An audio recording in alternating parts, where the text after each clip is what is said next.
Good evening and welcome to Enemy Within. It's Friday the 16th of October 2015, 7 p.m. on peoplesinternetradio.com, and tonight it's going to be proved to be an interesting show because Tom's busy tonight, so I'm joined by a guy who does an awful lot of work in the background at PIR and who I honestly think we don't hear enough of him speaking. Tony. Good evening, Tony. Hi, Andy. All right, mate. And also, we're joined by James Cox. Now, I've got a bio of James, but I'm having major computer malfunctions that won't allow me to get the file up. You want me to read it again? Yeah, sorry, James, man. You're on air this time, so that's a bonus. Okay. Hello, everybody. It's a pleasure being here on Andy's show, Enemy Within. My name is James Cox. I'm the founder of Peace, Freedom, Prosperity.com. I am a self-proclaimed anarchist, voluntaryist, and I seek a world of freedom, a world in which all individuals have authority over their own lives, and no one is forced to sacrifice his or her values for the benefit of others. I accept that respect for the individual's free will is the essential precondition for a free and prosperous world, and that force and fraud must be banished from human relationships, and that only through acting on a voluntary, mutual, consensual basis that freedom, peace, and prosperity can be achieved. It is every person's right to engage in any activity that is peaceful and honest, and we should welcome the diversity that freedom brings. The world that I seek is one where individuals are free to follow their own dreams in their own ways without interference from government or any authoritarian power. That's quite a list there, James. Yeah. So, what is it you're doing at the minute? I know you've got your website set up there, and you've got your YouTube channel, and I've seen you've done quite a few podcasts online. Yeah, I've got a couple of YouTube channels. I've got peacefreedomprosperity.com. You can type in YouTube, peacefreedomprosperity.com.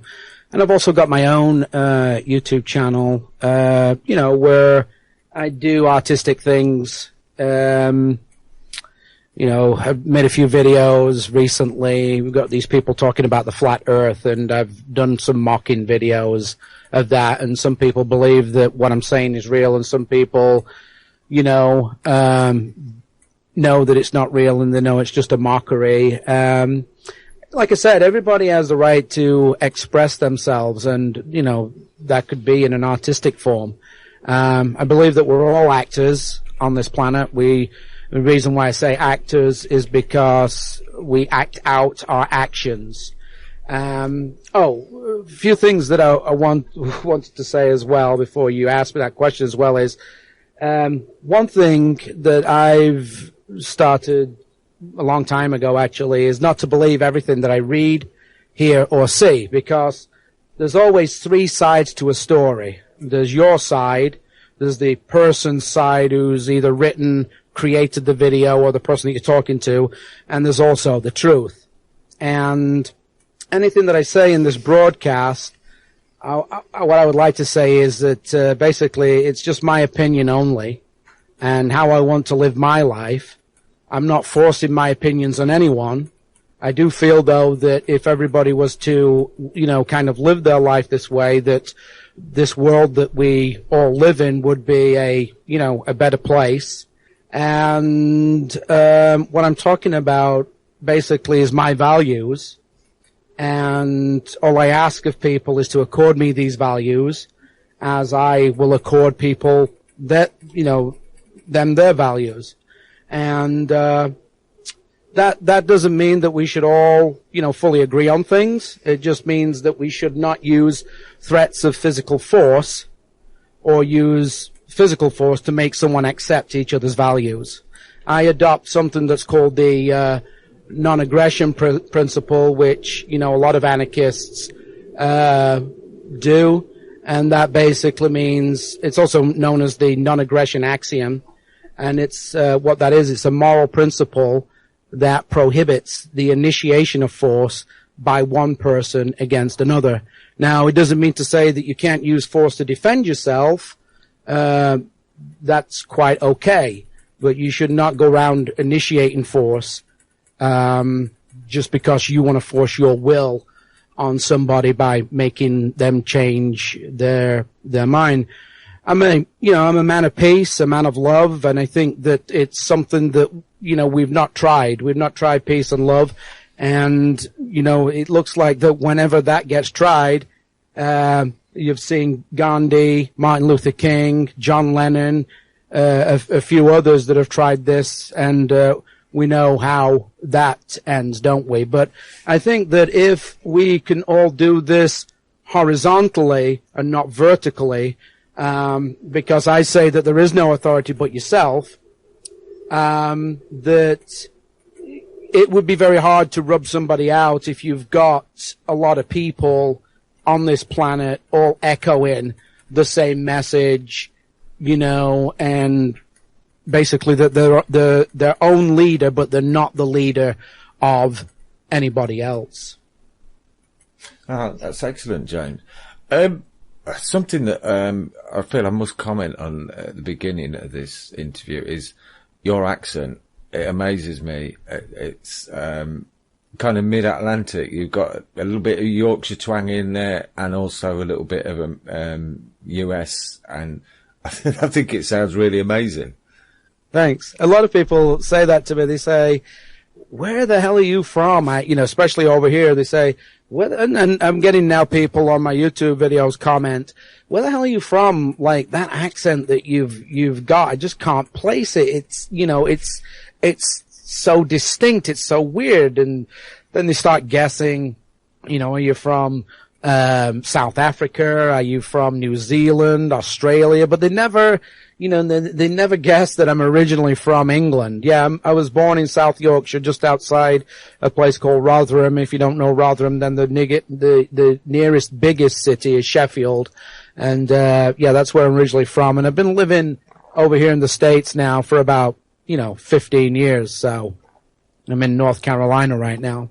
Yeah, it's easy to pick up a bit of the local accent. We were saying earlier about it off air, and wherever I go, I tend to pick up a bit of the accent. The weird one, though, was when I was speaking Spanish when I lived in Spain. People tried to guess where I was from. They always guessed Russia, because apparently I speak Spanish with a Russian accent. Now, how the hell that happened, I don't know. But, so, what interests me about you is you're, like People's Internet Radio, you're seeking solutions. Yeah, I'm seeking solutions, and I think that basically before we look at what the solutions are, how we can change things, and change actually has to, start with each and every single one of us. We all have to think about and question everything.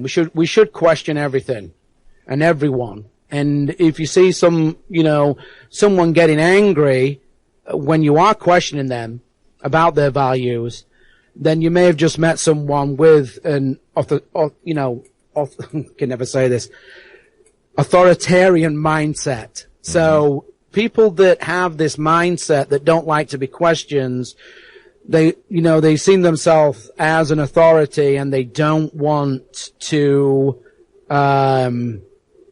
be questioned. They think they're above everybody else. And, we're all human beings, and we're on this planet, together, this rock that's hurtling through space that we call Earth. And, I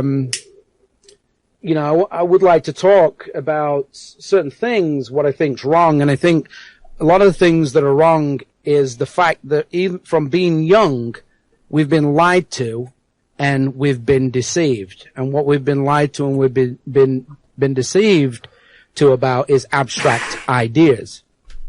An abstract idea is, something that somebody talks about that gives a name to something. It's a concept. It's just an idea. It doesn't really exist. And it's opposite to what's concrete. So what we know as a tree is real. You can touch it, you can see it. You know, if you hit it, if you punch it with your hand, you know, real hard, you might get hurt. However, there are concepts and there are ideas, right? And ideas that require the use of threat of force or the use of force are bad ideas. Would you agree, Andy? By and large, yeah. What about you, Tony? Would you agree that ideas that require the use of threats of force or the use of force are bad ideas? Yeah, I don't think there's many people out here that wouldn't agree with that, really. Only those that want to control others by that means, I suppose. Right. Well, here's the thing. The majority of ideas, information, knowledge that we've absorbed has come from someone else, right? And who's to say that they are correct? And this thing called government is just an idea. It's an abstract idea. It's not concrete. Sure, there are buildings that they call government buildings, and there are certain things, you know, that they call government. But the actual thing, the politician it's an idea. It's not real. Government's not real. You can't touch it. You know, you can't touch you can't touch this idea called politicians. At the end of the day, it's just a man or a woman, just like you or I. And it's the same with police. Police, this thing called police is an abstract idea. It's just a man or a woman in a costume with the word, you know, police on it. And they have all these, over here they have death and torture devices. And, I guess they have death and torture devices now. They carry death and torture devices over in the UK. I know at some airports they've got MP5 machine guns and things like that. I know that they do have ARVs, armored response vehicles in the UK. That's a car with lots of guns in the back that a certain amount of men and women are trained to use them. And so, you know, I like to discuss things in layman's terms, and I like to break it down so it makes it easy for people to understand. At the end of the day, right, these people that claim to have authority over everybody are just men and women. They're nothing different than you and I, right? And that people have got this notion in their head, because they've been told this from being young, that we have to have government, that we have to have police, that we have to have a military.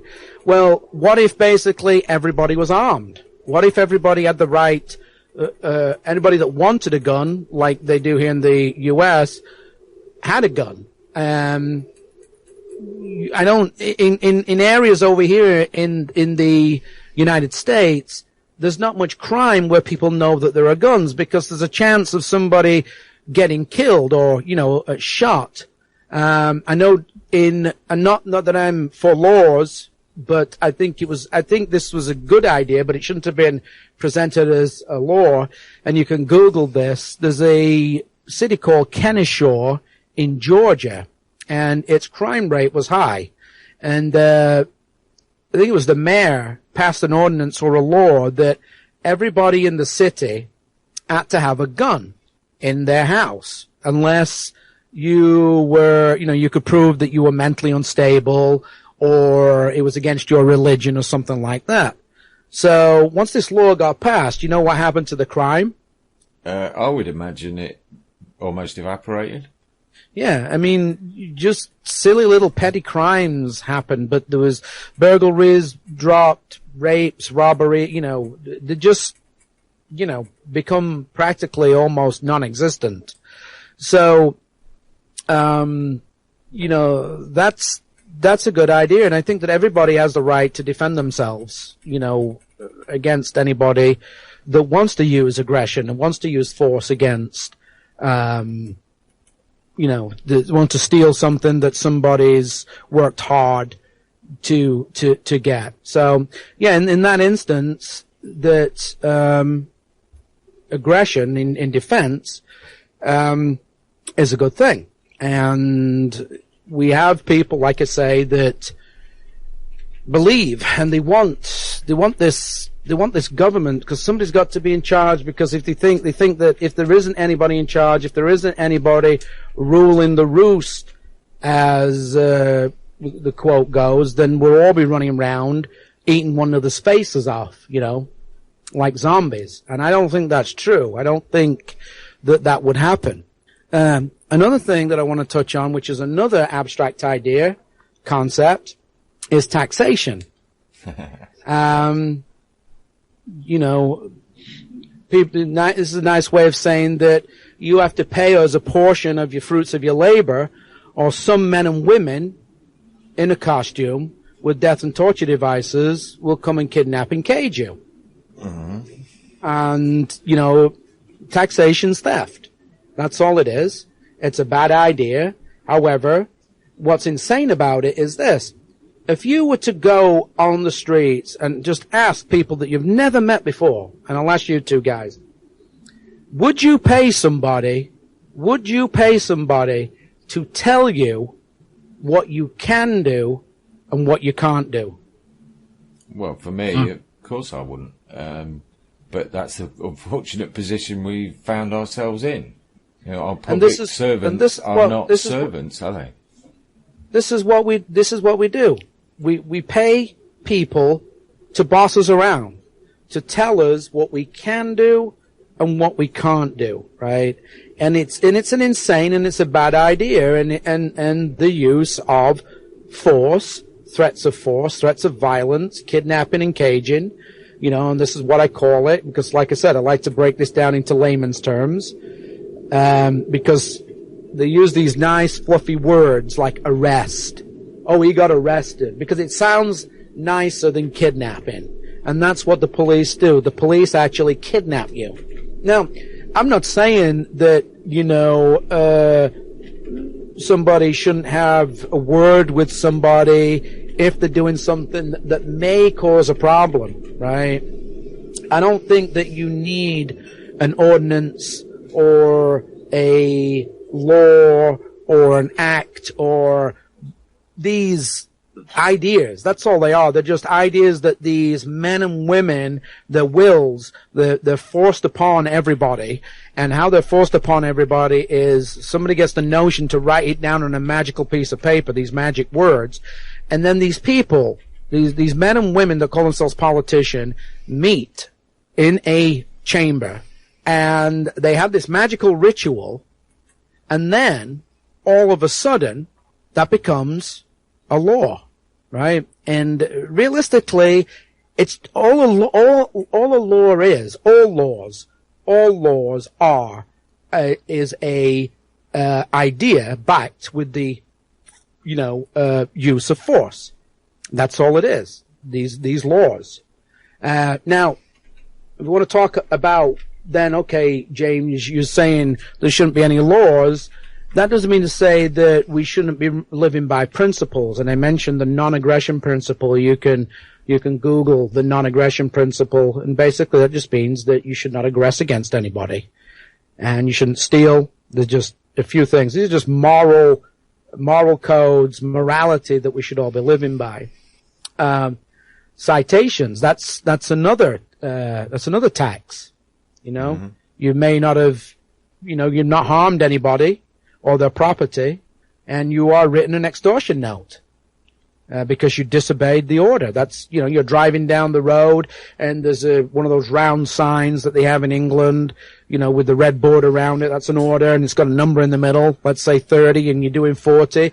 Next minute, there's a vehicle with nice blue and white, checkers on the side and fairy lights flashing and a siren, and you have to pull over. That's a threat, because if you don't pull over, you'll eventually be, rammed off the road. It's a threat to your life.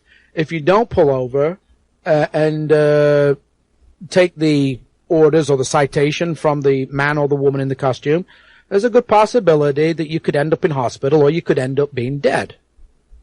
And,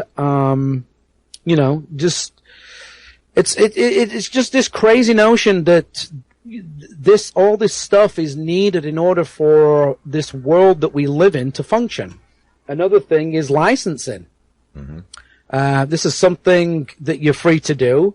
However, a group of people have stolen this freedom from us, and usually they make you do some kind of test, and they make you pay a fee So you can get a fancy piece of paper or a card to show to, you know, a man or a woman in clothing that are, you know, again, police or somebody from another abstract idea called council or government, you know, and you have to produce this. And it to me, if the people understand that the words that are mentioned are just fancy words for coercion, theft, fraud, aggression, then maybe I think a lot more people would wake up to the fact that what is really going on.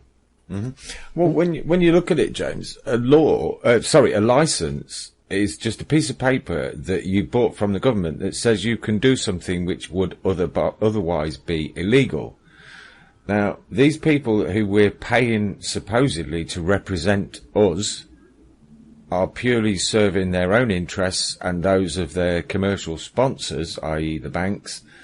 And so, really, if we get a fair and egalitarian system, we wouldn't have such laws preventing us from travelling freely, would we? No, I mean, you should be able to travel if you take your time, energy, and your talent, or you actually, you know, to build a vehicle or purchase a vehicle from somebody. You should be able to, you know, drive without any license, you know, that vehicle being registered.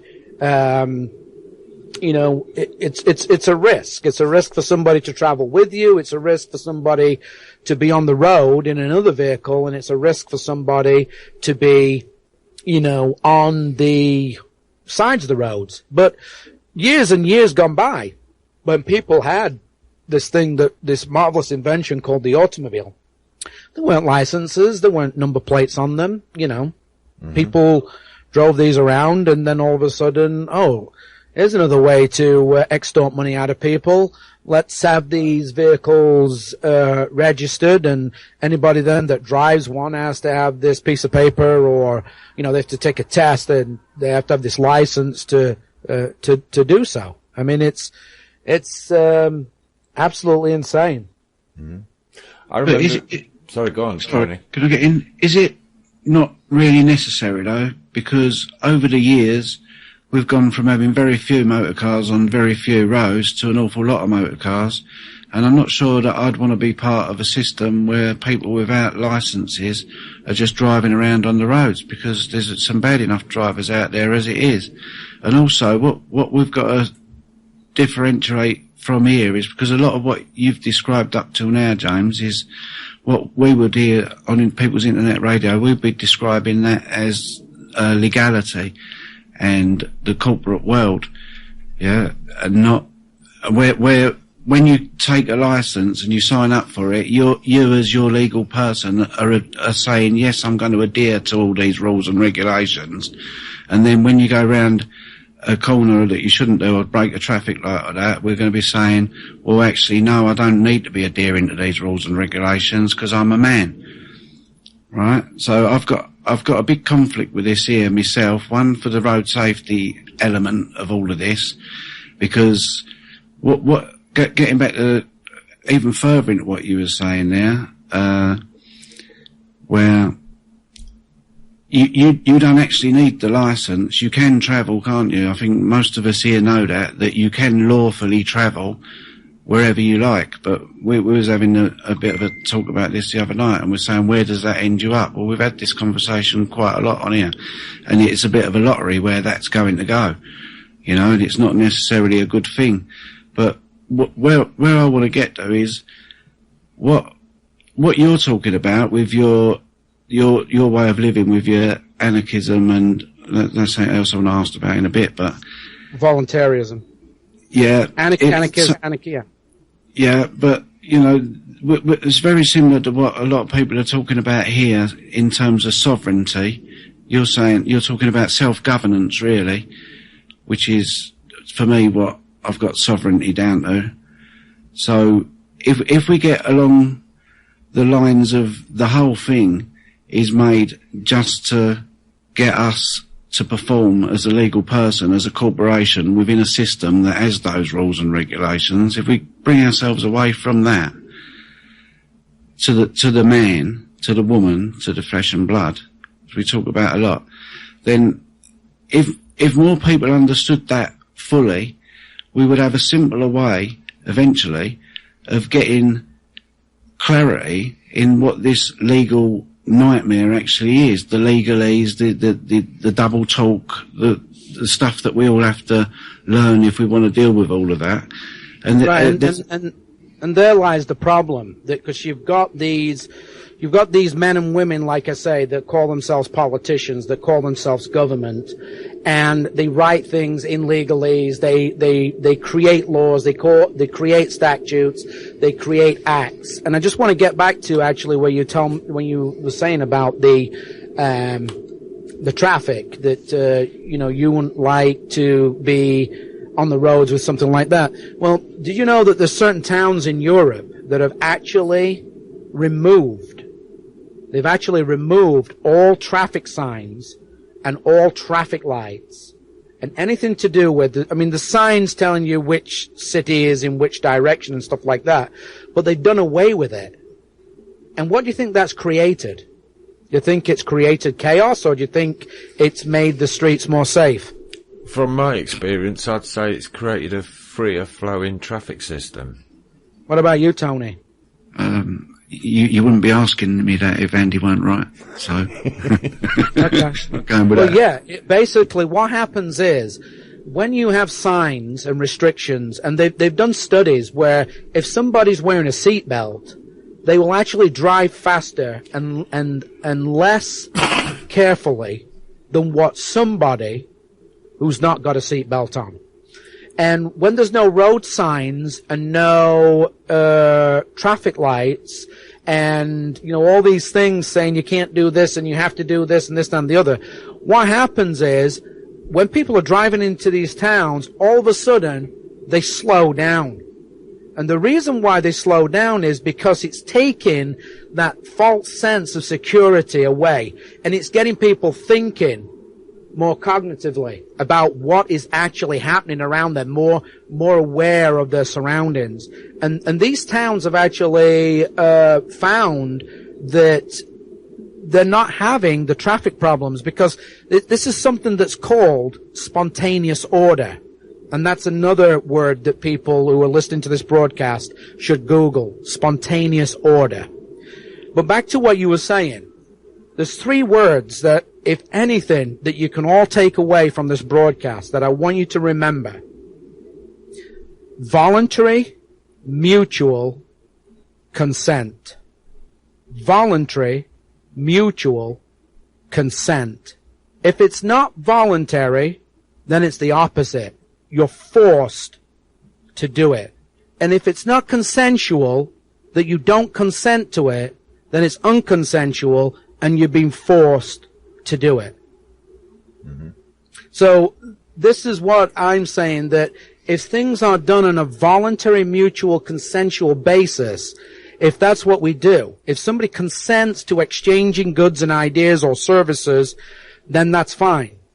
And if it's voluntary, if you're volunteering to do something, then no force is being used. And it has to be mutual. Because if it's not, then if you don't agree, then you're free to walk away. And this system that we live in right now, all around, wherever there's a government, wherever there's a body of people that are telling people, governments have always done this. Governments make people do things that they don't want to do, and they stop them from doing things that they do want to do, and all their demands are backed up by police with using force. And we're seeing it now. Somebody doesn't pay their, because they lose their job, right? Somebody doesn't pay their mortgage or rent, right? These people, these men and women that they've given this name, bailiffs to come, and who shows up behind them? The men and women in costumes that are called police, right? And they come and they just steal somebody's stuff. Well, what happened to the person's money that was invested in that property? Shouldn't he get some of that back? Shouldn't he or she get some of that back? If it's a car and the car's being repossessed, shouldn't they get some of that money back? I mean, we are living in a world of fraud, and through this, these laws, acts, statutes, whatever fancy words that they come up with, basically, it's fraud.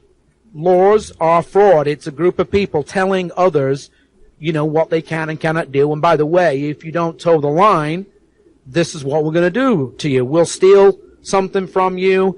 We'll use violence against you. We'll kidnap and we'll cage you if we need to. Mm-hmm. Just an interesting point from Ken in the chat room about the travelling. He said, surely the Sestui KV Trust would cover any financial risk, and that says you operate with full liability. Yeah, I mean, there used to be things called mutual aid societies. I don't know if you're aware of mutual aid. Are you aware of mutual aid? No.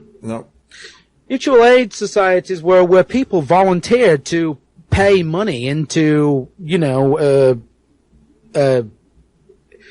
group of people or whatever, where these were kind of like trustees. And should somebody within the village or the city that they lived in, depending on what they were paying the mutual aid society for, be it health or something like that, let's say somebody become very ill that they're not working, they don't have any dependents, they don't have a mother or father, no brothers, no sisters, no children to help out, and a couple of neighbors are helping, and they paid into this mutual aid. Then the mutual aid would, help pay for the taking care of this person, and that could be used for, if you want to call it a bond or an insurance indemnity, should something happen where you're in a car and and there's an accident, and there's two parties involved. Right, yeah, I've heard a little bit about that before as well, and you can also take out your own insurance in the UK, I believe. You've got to go to one of the highest courts, can't remember exactly what court, and stick about £500,000 in there, and then you can just about do what you like. Once you've done that, it's like your own insurance. So I dare say you could do something like that. Let's say, for instance, trucking companies that have real nightmares insuring younger drivers who have just passed their tests. Maybe they could all get together and make a big poll and start actually bringing some youngsters into a business that desperately needs them, with something like that. I don't know. It could be possible. Mm-hmm. Yeah. So, yeah, I mean, like I was talking about, was there something else that you had a question about, Tony? Anarchy. Oh yeah. Yeah, because anarchy just means no rulers. That's all it means. It's people have this, and I'm not saying that you do, but people have this misconception because it's been painted by the mainstream media.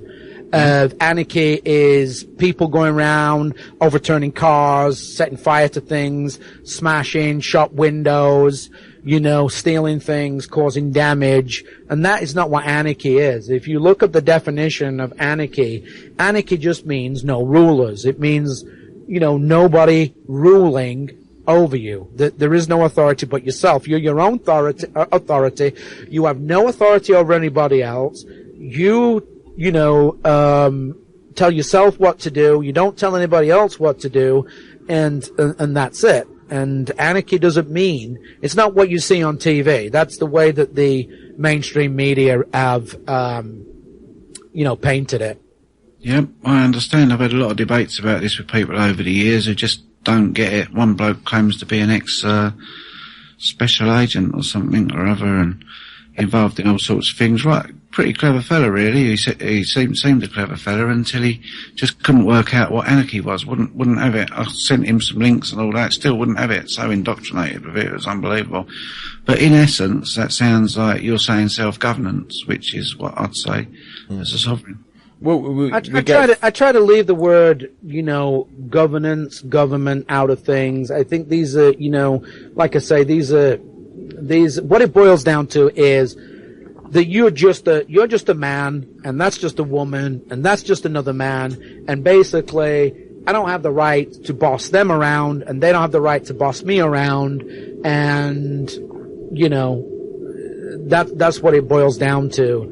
If you want to call it, self-governance, then that's fine. I don't have a problem with it personally myself, though. I don't use that word because it leads then to government governing, and then the next minute, we're back to government again. I don't want a revolution myself, because a revolution is 360 degrees and it just ends us right back to where we are. I want to evolve. Like I said earlier, I want to try peace, and I want to try, love and caring for our fellow man, and trying to help people, and people help themselves as and when they, when they can.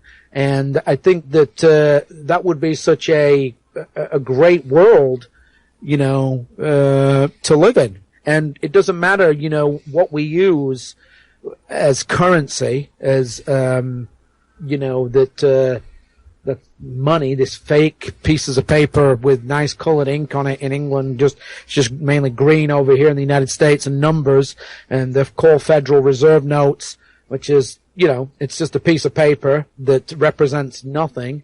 And the only reason why that system exists is because people have confidence in it. If the confidence was to go away from this very system that the central banks have created of currency, money, then the whole thing would, cease to exist. But, before we can get to that, then obviously we've got to look at other ways of trading.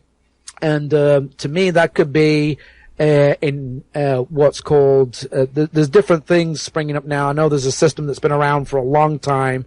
I think it was invented by a Scottish guy, but I'm not quite sure. It's called LETS, L-E-T-S. If you Google that, LETS, I forget what it stands for. It's an acronym. And then there's systems where people are using time credits. So a community gets together and they create a system, and it can be computerized because we live in in fact, a lot of them are. We live in the computer world, technology age, and you go and do work for somebody, and they pay you in hours, and then you can use those hours to, go and trade them to buy food or whatever it else is. There's lots of systems, and I'm all for what's called competing systems, where people can come up with ideas and people just use them, and you're not bound by one thing. Back in the past, because silver and gold was, shiny, right, and looked pretty and everything, and everybody wanted it, that's what was used. Gold and silver coins were used. Now, don't get me wrong, I'm not opposed to using gold and silver, but I would like to use other things also. But gold and silver led to the system, the fiat currency system that we're in today. And how that happened was that people would take their gold and silver, because they're sick and tired of carrying it around, to the goldsmith's vault, and he would hold it for them, and he would give them a certificate, a piece of paper. And instead of them coming to get their money out the vault, they would trade these, at the marketplace. And he had all this money in his, vault, so he decided to start lending it out and started to make money. And when people cottoned on, then, and that's how you've ended up with this, that led the gold standard and led to where we are now with money. But at the end of the day, it's just an idea, and it's forced upon us again. If any of us here, or any of the people in the chat, or anybody in the world wants to start creating their own money, then these people, that call themselves government, would send their enforcers around, and you would be stopped. There was a guy here in the United States, I actually met him not long back, who ran the Liberty Dollar. And because he used the word dollar, he was using silver and gold coins, and you can Google that. Google the Liberty Dollar. Bernard Knopfhaus, that's his name. I met him up at Porkfest in New Hampshire this summer just gone. They put him in prison. They had him, on house arrest. This guy's, his trial's just finishing. It's crazy. But yeah, if you Google that, the Liberty Dollar, you'll see what that was all about. And that was all about somebody trying to create another, system of, but I think it's because he used the word dollar. There's certain words that they don't want you using. I think you can use token and, coin or something coin, because you got Bitcoin now. But yeah, I'd like to see all different kinds of things where we can trade. But the most important thing that we need, everything else out of this is a want, as men and women living on this planet. The most important thing that we need, and there's only 3 of them, is food, water, and shelter. And that's the only 3 things that you need to survive. So one of the things that I would, like to see is what they've done. And this is something that's, started spreading, spread over here. They've got a Google map on their website. Well, it did last time I looked at it. Have you guys heard of the Incredible Edibles people up in Todmerton in West Yorkshire? I've heard of them, yeah. I can't remember what it is they do. Well, it all started some years back where some people, I guess, were struggling, buying groceries and things like that. So they got together in this cafeteria, and they had a meeting. And they decided that what they were going to do is all the places where there were roses growing, that they were paying for out their council taxes, all the places where there were these shrubs growing, they're just basically going to go and tear it out and start growing food, which they've done. If you go and Google incredible edible todmorden.co.uk, you'll actually bring up their website. They got videos on YouTube, and like I say, there are places now throughout the world that are doing this, and they're basically tearing up like village greens. They're going outside police stations and fire stations, healthcare places, and instead of having nice flowers and things like that, I think there are some flowers and that there because they want to attract the bees to pollinate it. They've got all kinds of vegetables growing, and it's free. Mm-hmm. It's free for anybody to come and get it. And they've got people, beekeeping. I believe now they're even actually in the school in that village. They're actually teaching children how to, grow food, and I believe, aquaculture and, all different kinds of ways of growing food. It's part of that school's curriculum. So, obviously when people come together and they do something like this, and they're all of the same mindset, and they're not using violence on anybody, they're not aggressing against anybody, what's happening here is it's creating something for people so that, people don't have to go hungry. If people don't have enough money to buy fresh vegetables, they can just go and, pick this stuff. And the people are all pitching in, and they're all, helping one another. And I think that is, what needs to be done. If you've got land, you can create things like this. You can, and I know that there are other projects throughout here in the United States, and I know there's some in Wales where people are trying to get off the grid. They're trying to get out of the cities. They see cities as traps, as prisons, basically, because once you're in these concrete jungles, there's not much you can do, to create things like this. And I think what these people have done, it's something that works. and I would encourage anybody, to get involved in something like this, because I think it's a step in the right direction. Mm-hmm. Yeah, I'd just like to go off a little tangent there, because I've spotted something a few moments ago in the chat room, which I think, in the scheme of what we're doing, is quite important. Because I always fear, when we're talking on the air like this, a lot of the time, we're preaching to the choir. We're talking to so many people who are fully aware of what's going on in the world, and oftentimes we're not reaching the people who are not aware.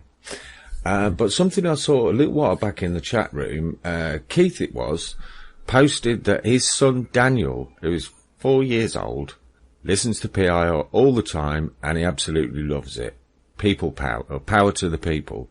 Now, I'd like to say good evening, Daniel. Welcome to PIR, and we're really glad you're listening to us. Tell all your mates about us, and before you know it, we'll, instead of having an average age of mid-50s, we'll have an average age of about 8 of the listeners. So that'll be great, won't it? That'd be fantastic. Yeah.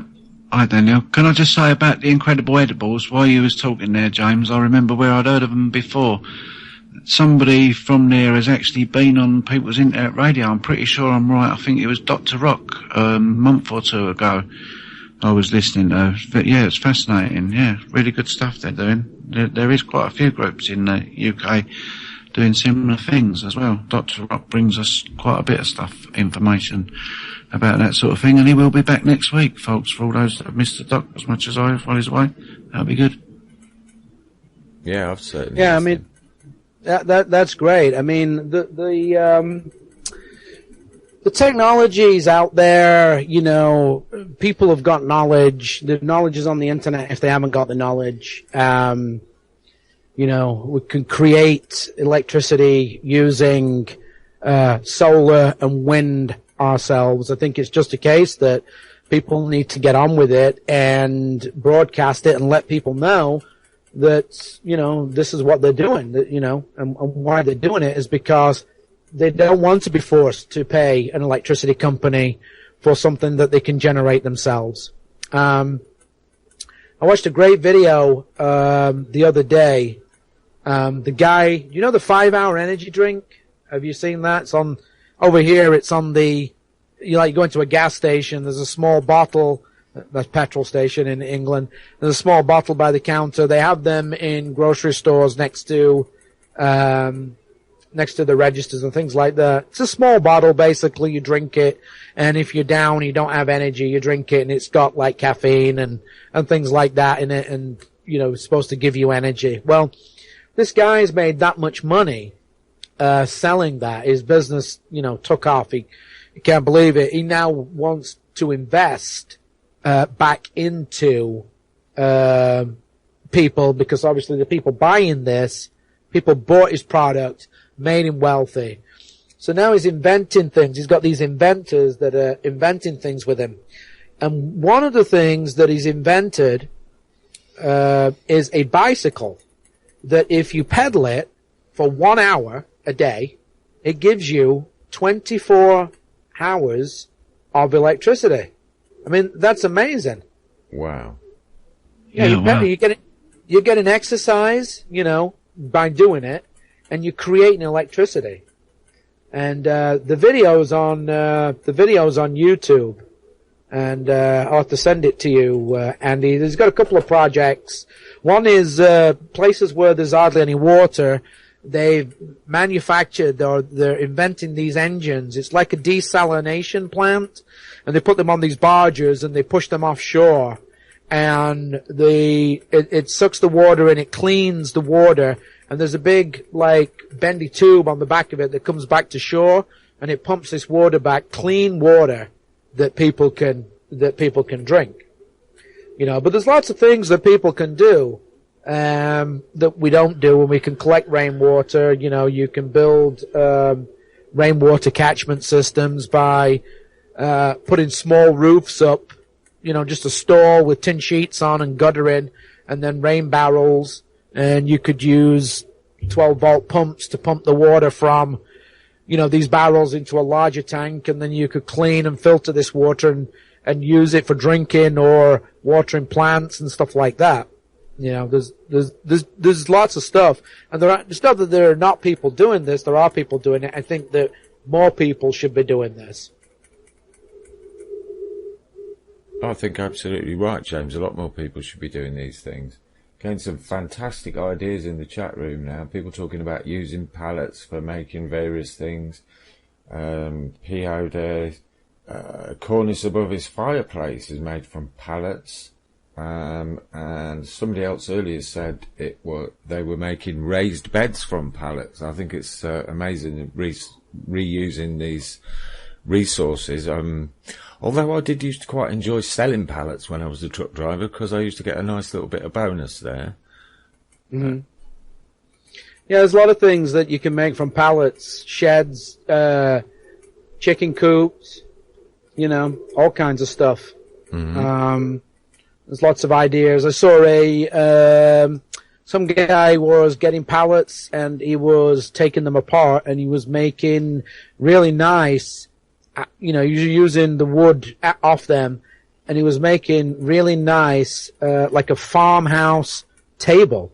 So he would get it was mainly the, you know, the thicker pieces where the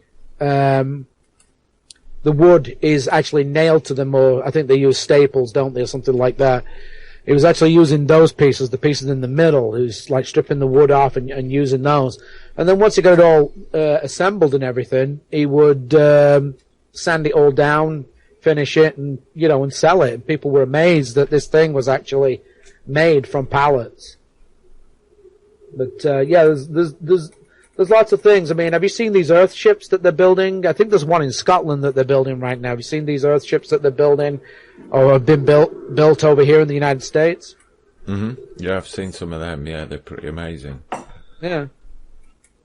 Yeah, I mean, it's the stuff that we can do from stuff that's just going to get thrown into, you know, a dump to be covered up by soil for it then for all gases and everything to, you know, accumulate, and God knows what, you know, from that's going to get into the water tables and, you know, and stuff like that. Yeah, I mean, like, I know a lot of people's probably going to go, something when I say this unless they already know about it, but human manure, I mean, what we're doing right now is we're, you know, doing our number ones and number twos, and I'm saying it like that because you've got a young listener. Mm-hmm. Doing our number ones and number twos into a toilet. You're sending it then off to a, you know, sewage works. They're cleaning it, and then they're sending you, after they've taken the number ones and the number twos out of the water, they're sending that water back to you to drink and to shower in. Mm-hmm. When, you know, realistically, if, you know, things were dealt with, if human manure was dealt with, it could be dealt with a different way, and you could actually use it, believe it or not, for composting if it's done properly. Nature has a great way of taking care of things. Yeah. I've got one or two questions that are being passed through to me on Skype, but unfortunately, my computer's being really weird at the minute and won't let me click on anything, so I can't ask you them questions for a minute, but I will get to them as soon as I can, hopefully. Okay. Paul Sturm's saying that you get busted collecting and storing rainwater in your property stateside. Is he really in NC? So what he's basically saying is, are you up with what's going on with that sort of thing where you're living? Yeah, I mean, this goes back to what I was saying earlier about how people are accepting this. They need to stop accepting this, and they need to, you know, stand together. I mean, we're paying people to enslave ourselves and enslave everybody else. You stop paying them, and the enslavement stops, doesn't it? If you go and tell them, if you can get enough people to go with you and go and tell them, we're not paying to be enslaved anymore. We're not paying. And I know that it's going to take some people, like they did with the poll tax in England, where a bunch of people stopped paying it and they put them in prison. But what happened? they changed the poll tax, didn't they? Yeah. It's a shame. It's a shame. So what? Because they did. They changed it, but then now they've got one that's just as bad, if not worse, called the council tax that they put you into prison for. Right. So, but what I was about to say before you come in there was that if they would have said, well, are you going to get rid of it altogether? Because if you're not, then just leave me in prison. Just I'll stay in prison. And that's what they should have done. People, regardless of this tax, it's theft. People are having money stolen from them left, right, and center. I mean, Britain, amongst other European countries, must be the highest place for this theft that's happening. I mean, if you were to get your pay stub each month, you pay, and see how much, and write down how much money that they've taken, off you in taxes for the fruits of your labor. And then every time you buy something, work out what is it now? Is it still 17.5%, or is it up to 20% now, VAT? Yeah, it's 20, I think, now. And then every time you pay something that's got VAT on it, write that amount down. And then after you've written that amount down, every time you put gas in your vehicle, write the tax down.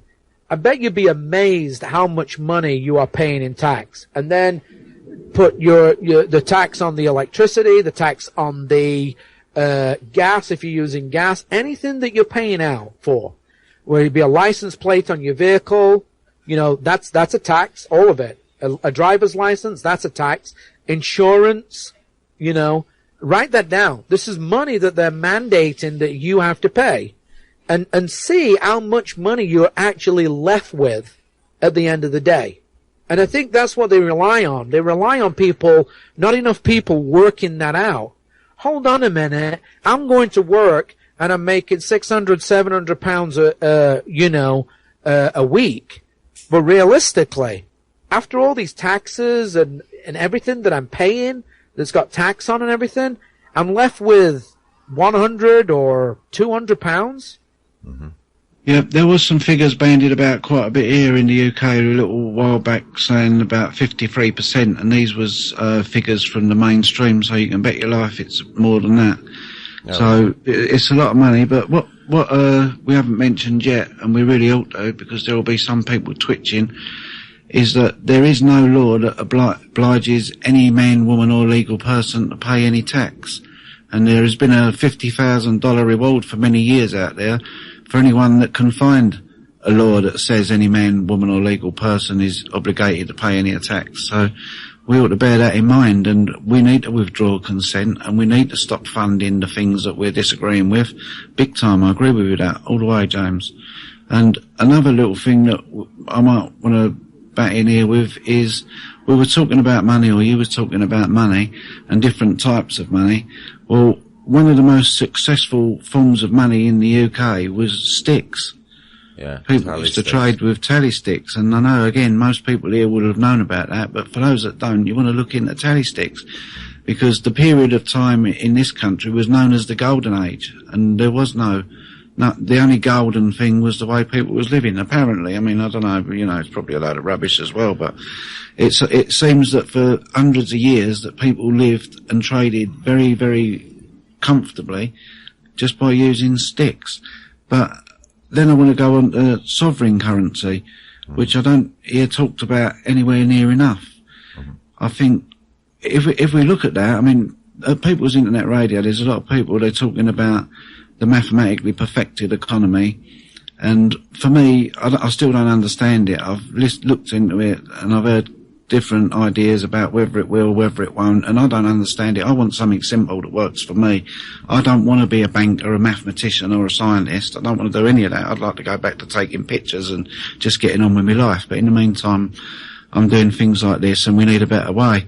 And history has proven to us that sovereign currency can drive an economy like nothing else can. And the problem with the current currencies is probably not so much the fiat nature of it or the fact that they magic it from thin air, but it's the usury, it's the interest on it. And I'd like to, well, what do you think about sovereign currencies, James? You got any views on all that? Well, before we go there, Tony, we've just done the first hour, it's whizzed by. How about a quick tune while we all get a brew, have a quick wee break, whatever, and we'll be back in a few minutes. Is that okay with you? Okay with you, James? Yeah, I'm fine with that, yeah. Okay, here's one of your tunes then, James. We'll be back in a few minutes. Good evening and welcome back to Enemy Within. Tonight we've got Tony Hurst with us and James Cox. So, just before the break, Tony, you've got some ideas of where you'd like to go in the second half. Yeah, I was interested in James' view on some sovereign currency, and it's, what I think is historical proof that it can change everything in a pretty short time. For example, the Bradbury pound in 1914 was implemented in just a few days with the small amount of technology that we had then. And I think the Office of National Statistics in the UK values the UK's sovereign wealth at something like 22.5 trillion, which is an incredible amount of money. So therefore the government could be printing its own cash without any third party bankers and no interest, and could get on with rebuilding the infrastructure of any country really that wanted to go over to this method. I mean, we've seen it in history in several countries in the past and what it can do. Well, that's what Canada was doing up until 1974, when I think it was Trudeau sold them out to the Rothschilds, wasn't it? That's right, yeah. But now there's a move afoot in Canada to get them back operating the Bank of Canada, printing currency as a credit rather than as a debt. Yep. I think they're fighting that. The mainstream press are censoring it. It's not getting reported on. I heard about that from Bill Still, I think it was, about 6 months ago. The guy who did the true story behind The Wizard of Oz. I can't remember what it's called. Did a video about the man behind the curtain. Most interesting video. What's the name of it? No, I can't think. But I know what you're I know what you're talking about. You're talking about the guy that actually wrote the Wizard of Oz and what the true meaning about that book was about. Yeah. Uh-huh. To answer Tony's question about this, no, I don't like the idea of sovereign money because it's still centralized. And I think that we have to get away from this. We have to decentralize things because the way that I see it is the true value in anything is the man or the woman's time, energy, and talent. That's what we're trading. You actually are creating the energy, the currency, right? To trade with somebody else with, no matter what you do, whether it's you're, cutting trees down to create firewood, or you're turning wood into tables, or you're doing a repair service, or a photographer taking photographs for people, or building websites, right? You're taking your time, your energy, and your talent in doing it. That is the true value. So to centralize it, then that means that a body of people are in control, right? And then they can, if they wish, with whatever reason or lies or whatever they want to tell you, can manipulate it and do things with it that they want. I'd be more in favor of a gift economy, if you know what that is. No, please explain.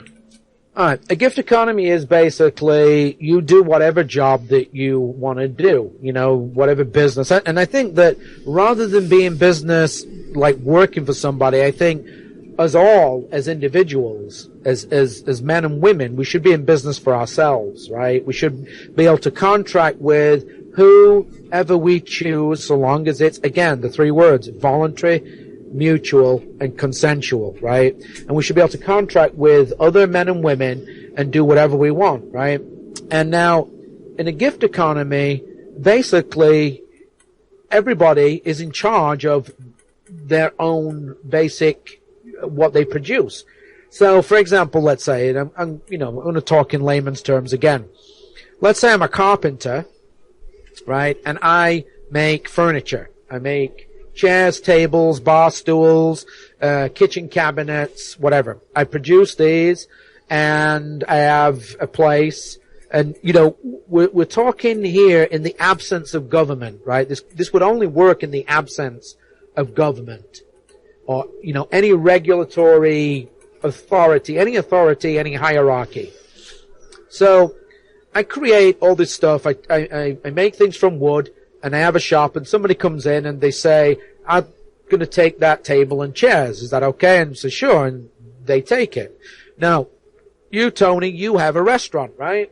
So me and my family come, and we come in your restaurant, and you create food, and, you know, you ask what it is we'd like to eat, and we eat, right? And then Andy might have a, you know, car repair service, or, you know, repairs cars. And so you, Tony, take your car to Andy, and Andy does the oil change on it, or if we're in the land of electric vehicles, then you've got a problem with it. So might be a problem with one of the electric motors, and Andy takes the electric motor off and puts a new electric motor on it. And then Andy then, you know, comes back to your restaurant and eats food. You do things because you love doing them, because you want to do them, because you like to do them. I know, Tony, that you like to take photographs. So you might just go and take photographs for people. And so people get to use your services, and you use other people's services, and there's no money involved. You just do it. You just do something that you love doing. Yeah, so you're basically talking about bartering, but what happens, I mean, Babushka's saying that, you know, you're buggered if you've got no skills at all, but, you know, let's just say, you wanted some photographs off of me, but you've got absolutely nothing that I want. What happens then?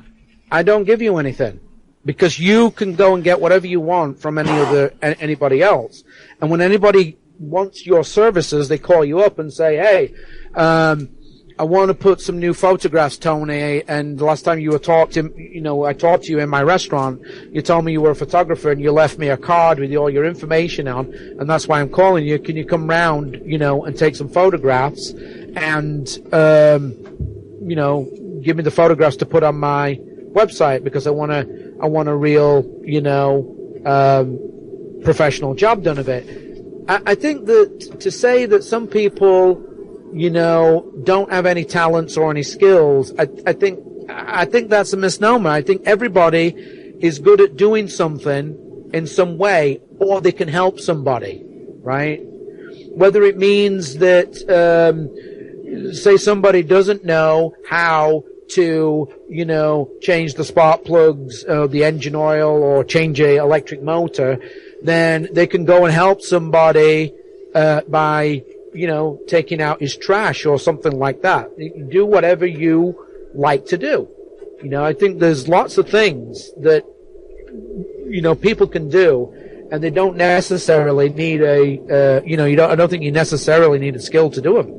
It can be a helping hand. But there is many people in society that can't really do a lot. There's an awful lot of people suffering from different diseases and handicaps and that really can't even help themselves. I mean, who's going to help them and pay all their bills and get them the things that they need? Is there some sort of... Well, they wouldn't pay any bills, would they? We're talking about getting rid of money, and it would be a gift economy, and it would be... There are people, believe it or not, that love to actually... Bless you. there are actually people... Don't say that. You don't believe in heaven, do you? Huh? Gesundheit. Sorry, I misspoke. Gesundheit. Yeah. Well, in Spain they say Jesus. Yeah, it's just, I don't know. Yeah, I mean, there are people that are, that literally are, you know, they have empathy for problems that, are happening in the world, and they want to help. I mean, look at all these people that go overseas, right, to help charities, right? They don't get paid. They get a roof over their head, they get food and water, right? And they don't get paid. They're volunteers. They're doing this, They're taking care of sick people, you know, whether it be in Africa, in South America, in war-torn countries like Iraq, Afghanistan, right? There are charities there are people that actually go and do this, you know, and if you took the money out of the equation, then I don't think we'd have all these, you know, people with this megalomaniac, attitude of, you know, wanting to go and drop bombs on people and murder people because they want to steal their resources. I think it would be, it would, you know, who's going to want to, you know, do that if they're not extorting money from people? It's the very fact that we're having money extorted from us that, and we have this central bank that can keep producing, you know, money out of thin air that pays these people that manufacture bombs and weapons of mass destruction, aircraft carriers, you know, fighter jets, bombers, you know, big bombs, rockets, whatever, and they have to be used. Why do they have to be used? Because if not, there'll be a stockpile of them. So that's why there's wars, because you've got these munition manufacturers that keep producing all these bombs and big tanks and rocket launchers and things like that.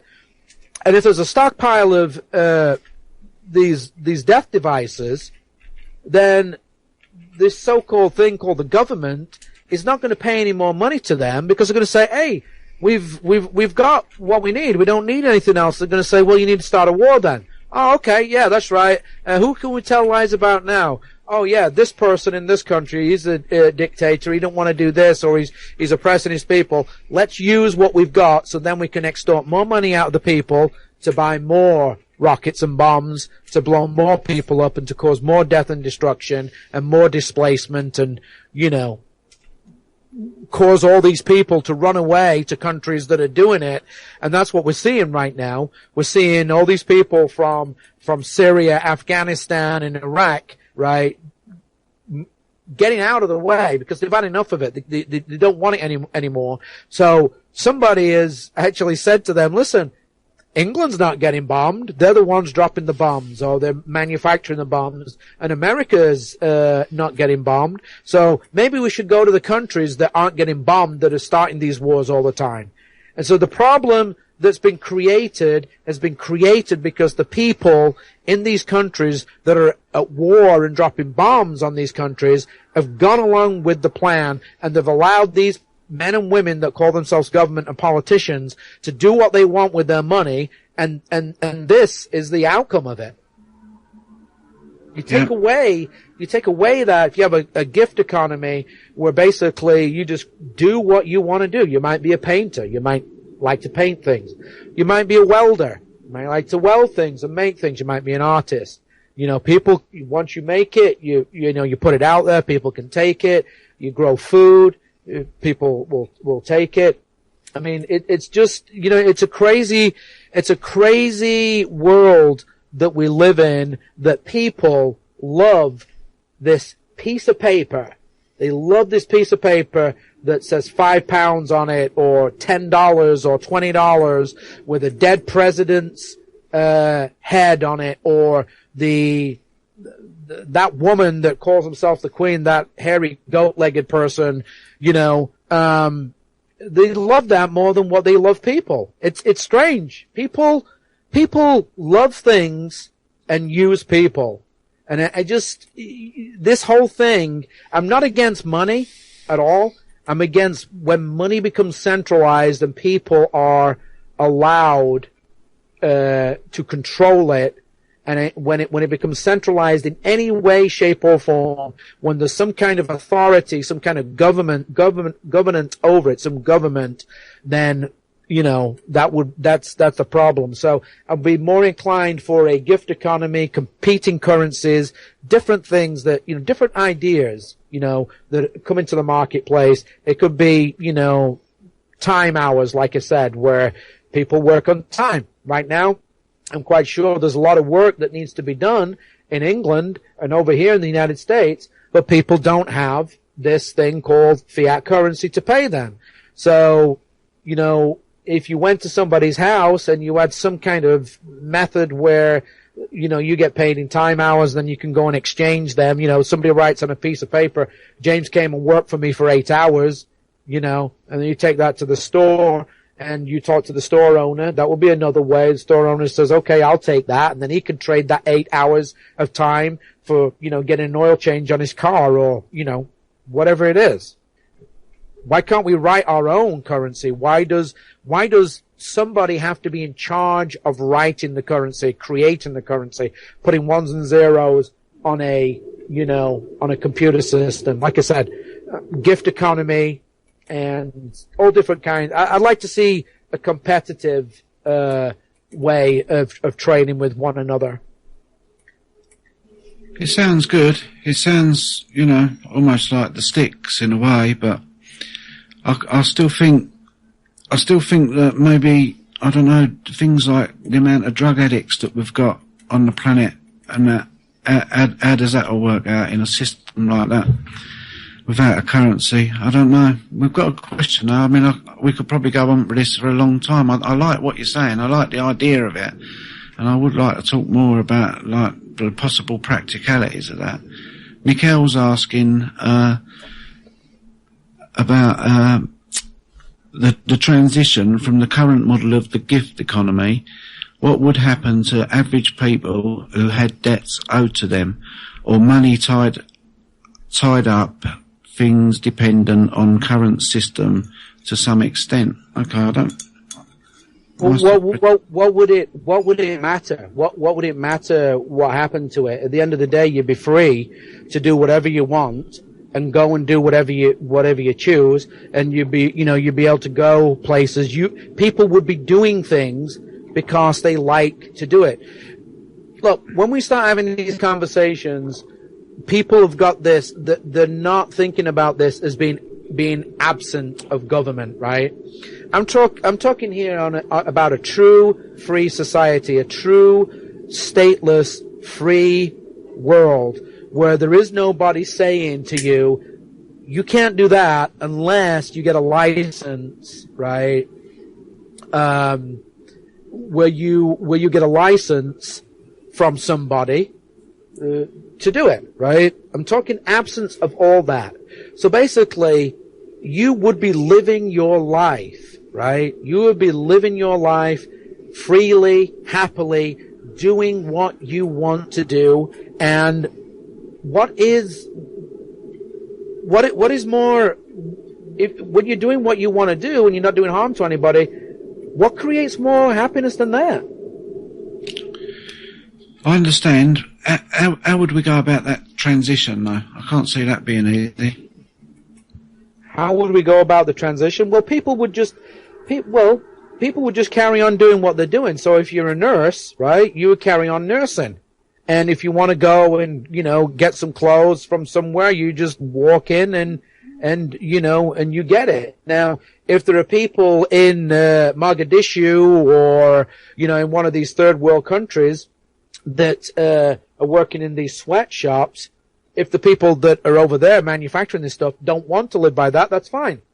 That becomes their problem to sort out now where those clothes are going to go, where they can carry on trading them for dollars, right?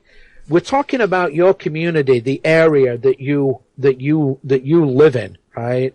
And so, like I said, if you're a nurse, you go and get clothes, whatever you want. If you're looking after people, and you go and eat at restaurants, and you go to this, the local farmers market or supermarket, depending, basically I'd like to see more co-ops where, people come together and they've got a huge piece of land and they start growing, the vegetables, and they've got they've got everything on there that's open for inspection for people to come and look around. So they've got the animals, so they've got cows, sheep, chicken, eggs, and people come and they can look around. And at the front of the actual land, they've actually got the grocery store, and the slaughterhouse, and that is behind that. And right, so you can actually see what you're getting, right? You can be there because, you don't want people, or I don't anyway. I mean, I don't know about anybody else, but, you have because chickens are factory farmed, they pump them with all these antibiotics because chickens kept together obviously spread viruses, and it's not good if you're doing it for, for the reddies, right? If you're doing it for the money and half of your chickens die, that's half of your profit that you're making. And there's just so much stuff that goes to waste, like vegetables and fruits and things like that don't even make it to the grocery store shelf because the grocery stores want a certain size, a certain color, right? I mean, the stuff that that they throw away, these farmers that they just, go and feed the pigs with, or, just turn back into compost. It could feed people that are going hungry in this world, but they don't. Why? Because money. They love money more than what they love people. Uh-huh. So, in a world where, in a gift economy where, you do things because you love doing it, you want to do it, it's something that you like doing, then, I think you'd have less scams because you take away the incentive, and the incentive is money, which can corrupt people. I mean, justice system, it's all about money. Why should somebody be paid, right? Why should somebody be paid to actually sit on this high desk with a black robe on, right? And telling people what their fines are and, and all this stuff. That is corruption right there to its level. You're never going to have justice while ever you have the money that we have in this system. So my idea of a true system of justice would be that basically somebody that has got a reputable standing within the community, and there'd be quite a few people that have done good for people, John, who helped save the little boy out of the river who was drowned in, or Peter that put Shirley's house out because it was on fire and saved Shirley and her kids and her husband from the upstairs bedroom window by bringing his ladder, right? These would be, and I'm not going to use the word citizen because that means subject, which means slave. These would be upstanding men and women, and these people may be asked, listen, we know that you've not done anything wrong, no harm to anybody, nothing's been reported in the community. You've done, some pretty good things. However, Peter has allegedly assaulted his wife, and we need to know what to do with Peter. Would you be the judge? And let's bring people in from the community. But nobody gets paid. Nobody gets paid. They just do it because they want to know what's right and what's wrong to put things right. Now, if Peter doesn't come to court, then I think the best thing to do with him then is let everybody know that Peter didn't come to court, and then it should be up to, I think, social ostracism. So if Peter now wants to go and get food at Tony's Bistro, and Tony has had word that he hasn't showed up, he refuses to be served. I'm not going to refuse you because I'm not going to serve you. I'm refusing you because you didn't go to court when you allegedly hit your wife. She showed up. They had the jury and the judge there, and basically you didn't show up. So therefore, I'm not talking to you. And we have that term, don't we? Sent to Coventry. I'm sending you to Coventry. You can appeal. You can write to the person that was going to be the judge that day and ask for another trial to be set. You can ask the jury members to be reseated. And if they agree, then we have a trial. And then once we find out the outcome of that, of what damages, reparations, and the reparations as well should be down to the victim, his wife, who is allegedly, hit. She's the one that gets to say what she wants Peter to pay, not some judge. He's just there. He's just there to keep order in the courtroom. And the jury are the people that say whether he's guilty or not. And that's it, period. And that's how I think, as as I've said before, these are just my ideas. I think that the world would run a lot better if it was done this way. The guy who's acting as a judge, he's not an authority. He's just there to keep order in the courtroom. He doesn't sit any higher than anybody else. He doesn't wear a stupid black dress. He just stands there and he says, "Can we have quiet, please? Can we have quiet?" And you've spoken. You've had all what you've got to say, and now you want to speak again. You can't let this person speak. Let's hear the facts, and that's it.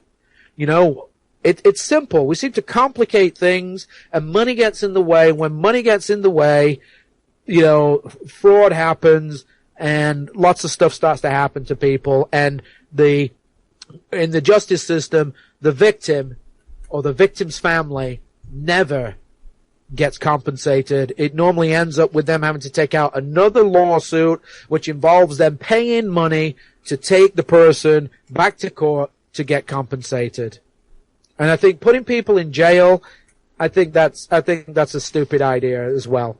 Mm-hmm. On the subject of putting people in jail, we've got a subject that reared its head, and I was watching the chat room waiting for it to come up.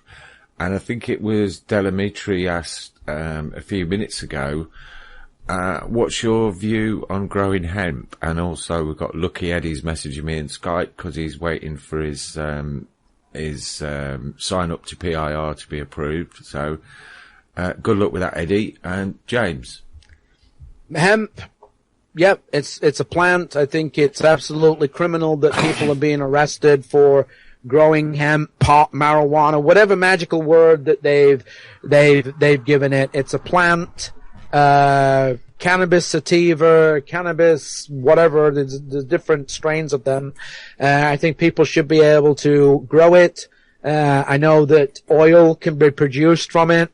I think people can use this for medicinal purposes. If people have insomnia, glaucoma, there's various things that it's been proven that it has. It's not cured. I mean, here's what I get from people. Oh, cannabis cures cancer. I've not seen any scientific reports on that. What it boils down to with me is, this is your body, right? This is your body, and you have a right to put in your body whatever you want to put in your body. When somebody dictates to you and uses force, uses violence to stop you growing something that you want to put in your body, then you are a slave. You are a slave. When somebody can dictate to you what you can and cannot do with your own body, you're a slave. I'm sorry. There's no other way to put it. So yes, cannabis, you can grow it. Hey, if you want to manufacture heroin and shoot yourself up with it, I'm okay with that too. That's your body. If you want to, stand on your driveway or in your house and drink a gallon of petrol, gasoline, it's your body. Mm-hmm. Do what you want with it.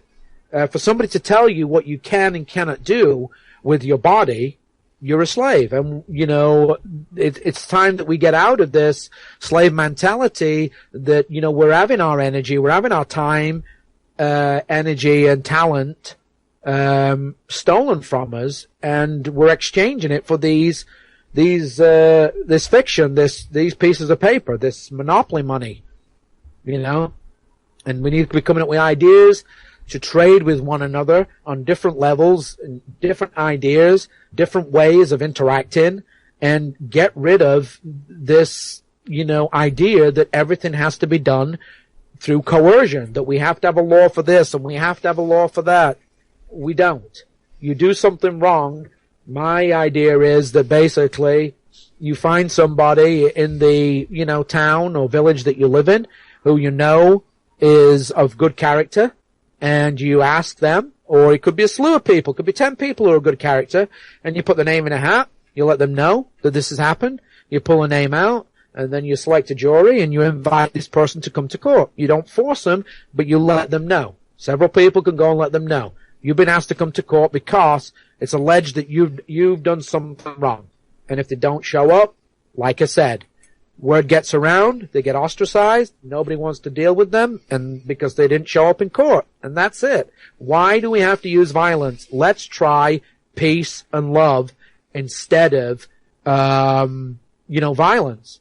We all make mistakes as human beings. People make mistakes. They do. It's part of, learning, the learning process.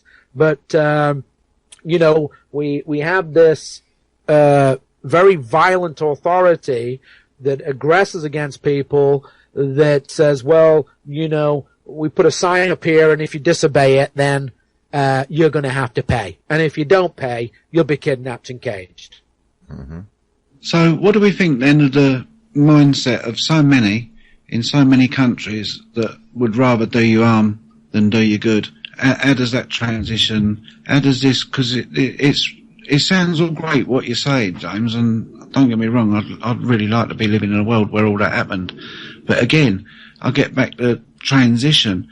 The people that run the show and with all that they've got and all that they stand to lose in this new system, how does all the value of everything they own transfer? I can't imagine them. There's going to be chaos there trying to get people to accept that.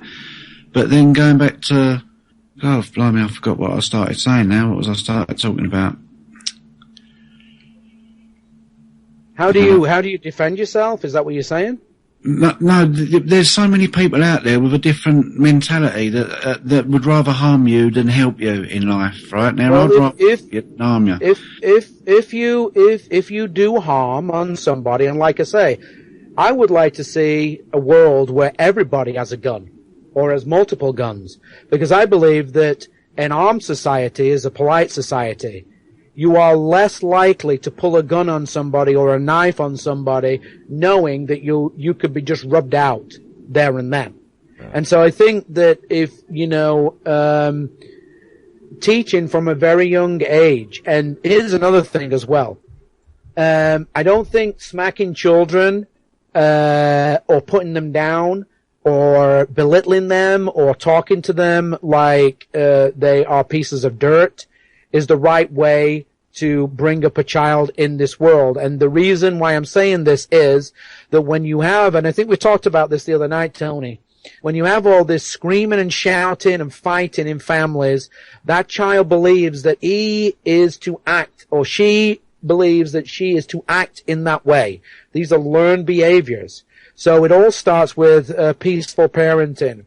There are videos and documents online, and I encourage you, if you want a better world for the next generation, right? If you want a better world, I think that you should look into some of these peaceful parenting. I know that Stefan Molyneux has some stuff on his website about peaceful parenting, and you should look into that. And we should be encouraging children to do things. We should be lifting them up. And I think that's the problem, right? The confidence is being knocked out of these children by sending them off into this school. And the government school system is nothing but authoritarian. It's built on the Prussian school system. Stand up, sit down, go on break, come back at so and so time, go on lunch, come back, sit down. Oh, you went to you want to go to the bathroom? You just had an hour for lunch. Why do you want to go to the bathroom now? It's all built on belittling people and putting people down and telling people, you're not worthy, you're not good, you're no good. And, instead of doing that, bring people up, tell them that they are good, Why we want to live in this negative misery of telling somebody that they're a good for nothing person and putting them down. It's beyond me. We need to get out of this. We need to get out of this mindset. We need to stop hitting children, and we need to teach children love, peace, and understanding. Did you want to say something, Tony? Yeah, I agree totally with that. And I was recently listening to an audio book that's on YouTube. I'm going to post a link in the chat box now. It's Stefan Molyneux, where's it gone? The Origins of War in Child Abuse. I think I got about, it's a 10-hour book, I got about 5 hours into it, and he started rattling on about the Second World War in a way that I didn't really like. But up till that point, I was really impressed with what he'd put together there, or the book itself, because he didn't actually write the book, but he's talking about that and talking about very similar things to what you're saying. He made an awful lot of sense, and it was quite an emotional ride for me, really, listening to the book, really. So I'd recommend people to give that a check out. It's up there on the chat now. There's other questions here for you, James. We're running out of time, so I don't want to get through these or whatever. Mark asked a question. Where is it here? He wants to know, is there any value in the birth certificate? I don't think so. I think that some of this stuff with some people might say that there is, but me, no disrespect to anybody that's part of this free man movement and stuff like that. To me, there's only one thing that we need to focus on. Am I being coerced against, or is it voluntary? And I think that a lot of this stuff is, in a way, it can be. There's a lot of information out there that's, it distracts from the fact of what government is. And I'll go back to it again. Government makes people do things that they don't want to do, and they stop people from doing things that they do want to do. And all those demands are backed up by men and women in costumes wanting to use coercion, or if not, violence against you. They'll kidnap and cage you if you don't obey. I think this thing, is there any truth to it that, they want you registered? Of course there is. They want to know who you are, right? They want your parents to write down and get the footprint of you as a baby and some signatures of people to, create this wonderful, marvelous system that they're lying to you about, that get you in there so we can get you a national insurance number, or over here it's called a social security number, right? And that, they want to know through this number. They want to know through this number because that's how you file your taxes. When one country borrows money or gets something from another country, they tally up, I guess, when people file the taxes, how much money, is being generated. So they can actually use it to, borrow money from other countries and stuff like that. But I think, like I said, it's, a lot of this free man stuff, holding the birth certificate up in court and saying this is the person that you're looking for and all that. I don't see any value in it. You are a man or a woman, and you are free to do whatever you want, so long as you do not cause any harm, injury, or loss to somebody or their property. And that's it, period. And nobody has the right to rule you. You don't have the right to rule somebody else. You cannot give somebody a right that you don't have yourself and allow them to do it. These people that crave power are psychopathic megalomaniacs. And if we take that power away, with what we've talked about today, then there's either one or two things that's going to happen. They're going to aggress against you, and if you've got the power, you can use aggression back. And if it means that they're, rubbed out because of it, natural selection, then so be it. You've not done anything wrong. You defended yourself. You feared for your life, and you had to use deadly force to stop that aggression. Mm-hmm. Well, yeah, we're not far away with a lot of our views on the way we look at things, but there's a couple of bits there. Right, none of us here really are freemen, not freemen of the land anyway, like that. We might be free men in the other sense of the word, and women. But the birth certificate, could it be any of use to you in a court and that? Well, what you're saying about the freeman and that might or might not be wrong. But we've got a member here, Derby 7, who was on a show the other night on Monday with Pat Belden, and people should catch this on the pod if they missed it, because it was a great show. Mm-hmm. And Derby was talking about his birth certificate and other documents and the long birth certificate. And it seems that if you've got the long birth certificate, you can actually prove quite easily that you are not the actual person, that something actually changed at birth that you had nothing to do with. A fraud was bestowed upon you. So there is value in it from that perspective. What is, I don't understand why people are hung up about the birth certificate. I mean, if they're talking about this for proving jurisdiction, just like what Mark Stevens says, if you do have to go to court, ask them, where's the evidence, where's the facts that you have jurisdiction over me? And an opinion, which is all they can come up with, is not a fact. It's just an opinion. Mm-hmm. And that's somebody else that if your listeners want to go and find out about beating parking tickets and stuff like that, certain things, Mark Stevens, that's MarkStevens.net, Mark Stevens, and he's got a YouTube channel. I've got a couple of his videos where, and actually, one of the videos that's on my YouTube channel where he walks into the city council in Arizona. And I think that lots of people should be doing this, and they should be videoing it. We should be going.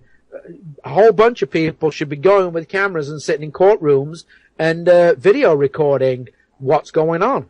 And because it's just fraud. This is theft. This is theft by deception. We're being deceived that these people, just because they say that the laws apply, well, where's the evidence that the laws apply? Where did you get this authority from to say that these laws apply to me? I know there was more questions.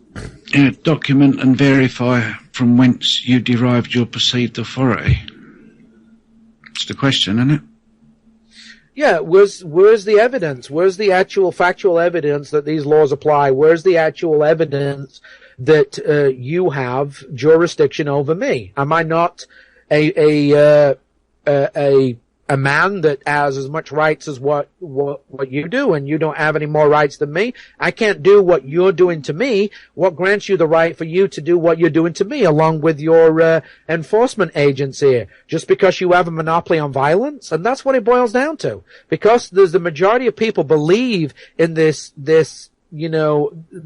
abstract idea of government that it gets its monopoly on violence, where they can do what they want, and if you don't, comply, they'll use violence against you. So, people need to wake up to this fact that this is what the system is. It is nothing but a forceful system that uses fraud, coercion, theft, and aggression, and violence against you, will kidnap and cage you, and if you resist these people, you could end up either seriously injured and in hospital or murdered. Uh-huh. Why do you want to live under such a system? That is a very good answer there, James, and I'd like to thank you very much for coming on tonight, especially after the debacle we had last week, where you read out your intro 3 times and we still didn't get it on air. And I'd like to give Tony a big thank you, and I'd like to say I'd honestly like to hear him talking on the radio a lot more, because I think he's got a lot of good stuff to say. And going back to that first show I ever heard him do about the flotation tanks, I'd love to hear that one again sometime when he's playing podcasts. I'd like to remind everyone that we're back on PIR tomorrow, Enemy Within, 2 to 4 p.m, and we've got quite an interesting guest, because we've got Vin tomorrow.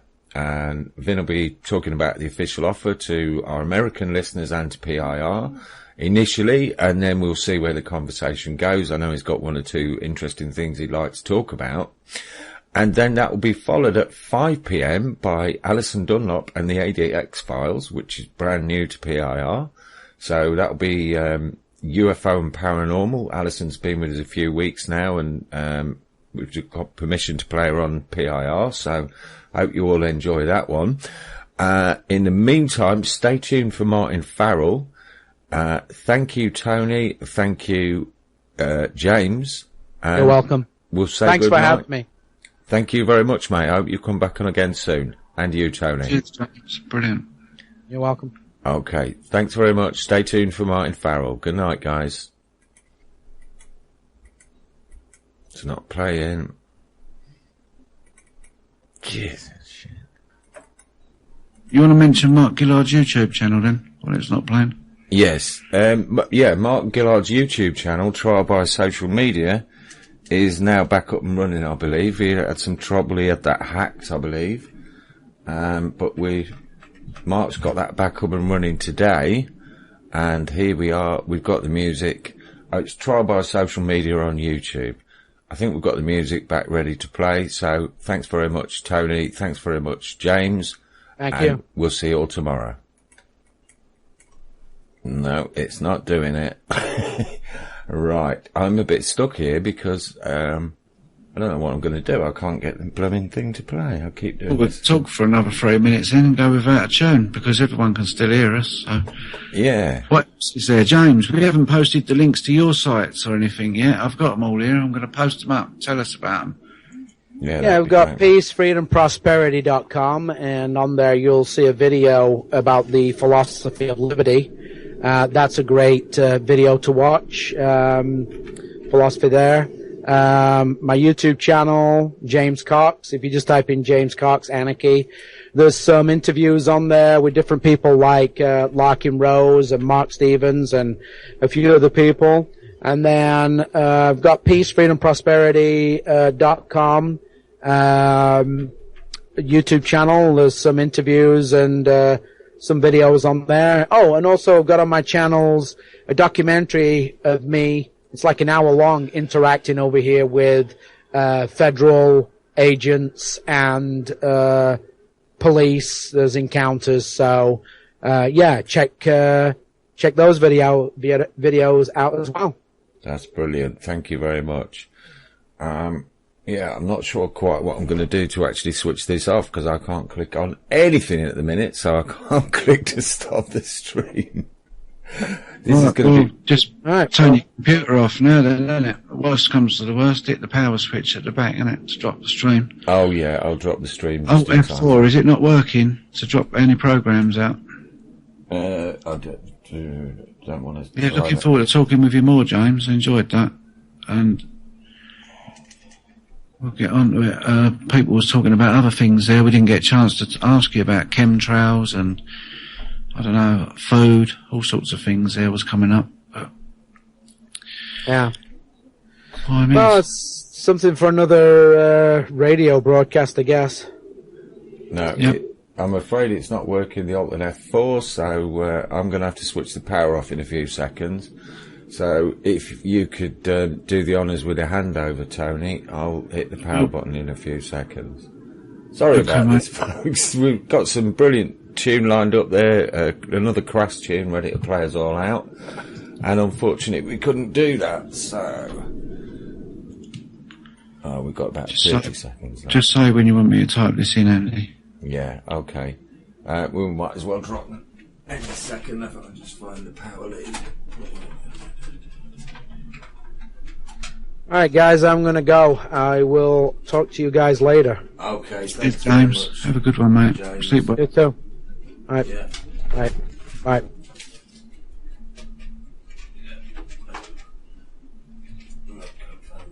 You ready? Yeah.